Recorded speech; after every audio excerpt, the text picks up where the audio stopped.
Ο Νάιτζελ Φάρατζ, σε ομιλία του στο Ευρωπαϊκό Κοινοβούλιο το 2014, είχε εκφράσει την ανησυχία του για την εμπλοκή των Ηνωμένων Πολιτειών και της Δύσης στην Ουκρανία, ιδιαίτερα στις εκλογές του 2014. Ο Φάρατζ τόνισε ότι η δυτική εμπλοκή και η υποστήριξη σε αντιδημοκρατικά καθεστώτα μπορεί να προκαλέσει σοβαρές αντιδράσεις, χρησιμοποιώντας την αναλογία του ξύπνηματος της ρωσικής αρκούδας. Ο ρόλος των Ηνωμένων Πολιτειών στην Ουκρανία ήταν εμφανής μέσα από τις χρηματοδοτούμενες και οργανωμένες εκστρατείες για την ανατροπή καθεστώτων, όπως είχε συμβεί και σε άλλες χώρες της πρώην Σοβιετικής Ένωσης, όπως η Σερβία και η Γεωργία. Η χρηματοδότηση από την Αμερικανική κυβέρνηση, η χρήση συμβούλων και οργανισμών όπως το Freedom House και το National Democratic Institute και η εκπαίδευση τοπικών παρατηρητών εκλογών ήταν μέρος αυτής της στρατηγικής.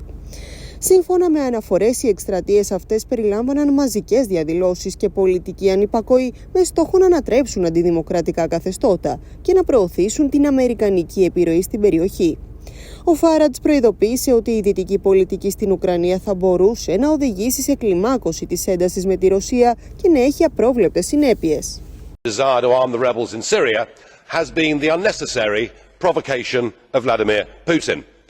This EU empire, ever seeking to expand, stated its territorial claim on the Ukraine some years ago. Just to make that worse, of course, some NATO members said they too would like the Ukraine to join NATO. We directly encouraged the uprising in the Ukraine that led to the toppling of the President Yanukovych, and that led, of course, in turn to Vladimir Putin reacting. And the moral of the story is if you poke the Russian bear with a stick, don't be surprised when he reacts. Now, just to continue with that, today we are rushing through an association agreement at undue speed with the Ukraine, and as we speak, there are NATO soldiers engaged in military exercises in the Ukraine. Have we taken leave of our senses? Do we actually want to have a war with Putin? Because if we do, we're certainly going about it the right way.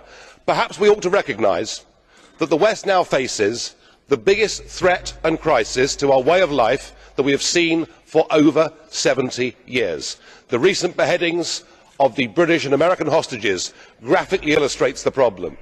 And of course we have our own citizens from our own countries engaged in that struggle too. In the war against Islamic extremism, Vladimir Putin, whatever we may think of him as a human being, is actually on our side.